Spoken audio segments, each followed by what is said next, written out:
నమస్తే. అర్హులైన ప్రతి ఒక్కరికి సంక్షేమం అందించడమే కాంగ్రెస్ ప్రభుత్వ లక్ష్యమన్నారు సీఎం రేవంత్ రెడ్డి. పథకాల అమలులో అధికారులదే కీలక పాత్ర అని, నిస్సహాయులకు అండగా ఉండి సహాయం అందేలా చర్యలు తీసుకోవాలని సూచించారు. సచివాలయంలో జిల్లా కలెక్టర్లు, ఎస్పీలతో నిర్వహించిన తొలి సమీక్షా సమావేశంలో 6 గ్యారంటీస్ అమలు, లబ్దిదారుల ఎంపికపై సీఎం దిశానిర్దేశం చేశారు. ఈ నెల 28 నుంచి ప్రజాపాలన పేరుతో గ్రామ సభలు నిర్వహించి లబ్దిదారుల ఎంపిక కార్యక్రమం చేపట్టాలి అన్నారు. అభివృద్ది అంటే అద్దాల మేడలు, రంగుల గోడలు కాదని ప్రతి పేదవాడికి సంక్షేమం అందించే బాధ్యత అధికారులదే అన్నారు సీఎం రేవంత్. భూ కబ్జాదారులను వదిలిపెట్టొద్దని, నకిలీ విత్తనాల సరఫరాపై నిఘా పెట్టాలని అధికారులను ఆదేశించారు. గంజాయి ఎక్కడ పడితే అక్కడ దొరుకుతుందని, రాష్ట్రంలో గంజాయి అనే మాట వినిపించకూడదు అన్నారు. ప్రజావాణి కోసం ప్రతి నియోజకవర్గానికి ఒక అధికారిని నియమిస్తామన్నారు. పనిచేయడానికి ఇబ్బందికరమైన అధికారులు ఎవరైనా ఉంటే సీఎస్, డీజీపీకి చెప్పి తమ బాధ్యతల నుంచి తప్పుకోవచ్చని సీఎం రేవంత్ రెడ్డి సూచించారు.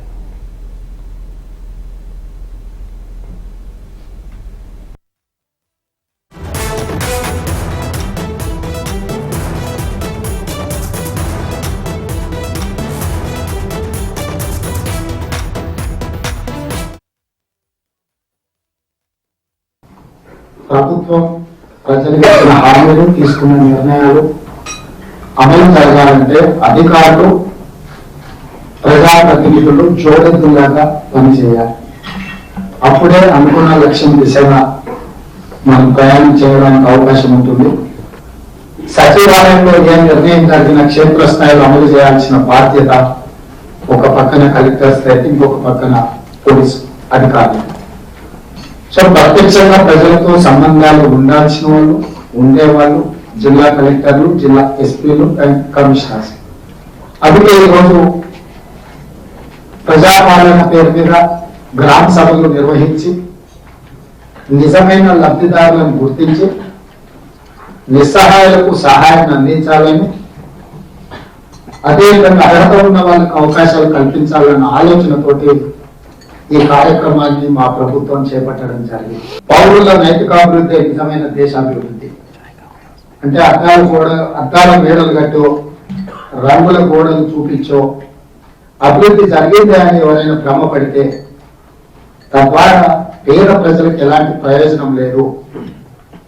నిజమైన అభివృద్ధి అనేది పౌరుల యొక్క నైతిక అభివృద్ధి జరిగినప్పుడే, చివరి వరుసలో ఉన్న పేదవాడికి సంక్షేమ పథకం అందినప్పుడే ఈ రాష్ట్రం కానీ దేశం కానీ అభివృద్ధి చెందినట్టు భావిస్తుంది కాంగ్రెస్ పార్టీ. ఈ సోషల్ మీడియాలో కూడా చాలా సర్క్యులేట్ చేస్తుంటారు. అంటే మతాల మధ్యలో, కులాల మధ్యలో వైషమ్యాలు పెట్టగొట్టడానికి. దీనికి సంబంధించి కూడా ఎప్పటికప్పుడు మీరు అప్రమత్తంగా ఉంటే ఆ సమాచారాన్ని కూడా సేకరించి అట్లాంటి వాళ్ళు ఎవరైనా ఉంటే వాళ్ళందరినీ కూడా ఒక లైన్ లో పట్టుకురావాల్సిన అవసరం ఉంది. వాళ్ళని ఏ విధంగా కంట్రోల్ చేయాలని.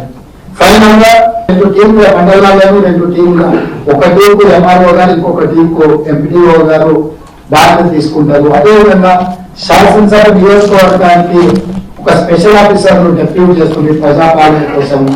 119 శాసనసభ నియోజకవర్గాలకు 119 మంది స్పెషల్ ఆఫీసర్లు అక్కడ వచ్చి కూర్చుంటారు. వాళ్ళు అక్కడ ఉన్న మండలాలను, ప్రతి మండలాన్ని 2 వర్టికల్స్ కింద డివైడ్ చేస్తారు. 2 వర్టికల్స్ లో ఒక వర్టికల్ కి ఎంఆర్ఓ, ఇంకొక వర్టికల్ కి ఎంపీడీఓ గారు బాధ్యత వేస్తారు. వాళ్ళ కింద ఆఫీసర్ స్ట్రక్చర్ ఉంటుంది. ప్రతి అధికారి రోజుకు 2 గ్రామాలు, ఉదయం 8 గంటల నుంచి 12 గంటలకు ఒక గ్రామం, 2 గంటల నుంచి 6 గంటల వరకు ఇంకొక గ్రామం. ఈ అప్లికేషన్ తీసుకోవడం, ఇవన్నీ చేయడం.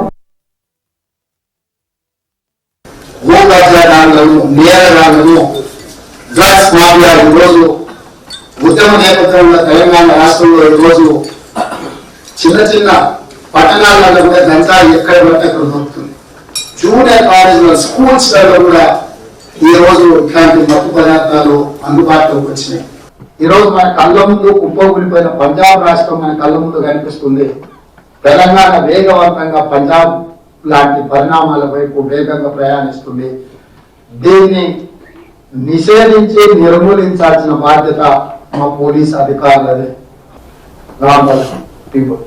సో వీట్లాంటి విషయాలు మీరు కఠినంగా వ్యవహరించండి. ఎంత పెద్దవాళ్ళైనా, ఎంత వాళ్ళ బ్యాక్గ్రౌండ్ ఏమున్నా ఎవరిని స్పేర్ చేయాల్సిన పని లేదు. మీకు ఎవరు మాట్లాడినా ఎవరిని వదలాల్సిన పని లేదు. ఈ ప్రభుత్వం సంపూర్ణంగా డిసెంబర్ 25 నుంచి జనవరి 6, 2024 వరకు ఒక పకడ్బందీగా ఈ సమాచారాన్ని సేకరించి దీన్ని డిజిటలైజ్ చేసి ప్రభుత్వానికి పంపిస్తే ప్రభుత్వం వాటిని స్క్రూటినీ చేసి అర్హులైన వాళ్ళందరికీ సంక్షేమ పథకాలు అమలు చేయడమే మా ప్రభుత్వం యొక్క లక్ష్యము.